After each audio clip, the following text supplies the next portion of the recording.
السلام علیکم سامعین، 25 شعبان المعظم کی تاریخ شروع ہو چکی ہے، 28 مارچ ہے۔ سوشل انڈیا نیوز میں آپ کا خیر مقدم ہے۔ خبر کا عنوان ہے شاہد کے قتل کے الزام میں کاندلہ کے امام سمیت 4 لوگوں کو جیل بھیج دیا گیا۔ خبر تھوڑی تفصیل سے سن لیں۔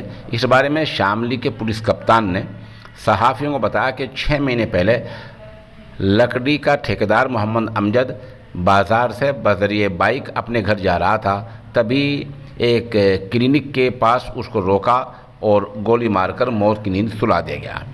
مقتول کے والد عباس کی شکایت پر اس وقت کچھ پڑوسیوں کو گرفتار کیا گیا تھا۔ جانچ میں قتل کا کوئی سراغ نہیں ملا تھا۔ اس کے بعد پولیس نے ایک جانچ کمیٹی تشکیل دی۔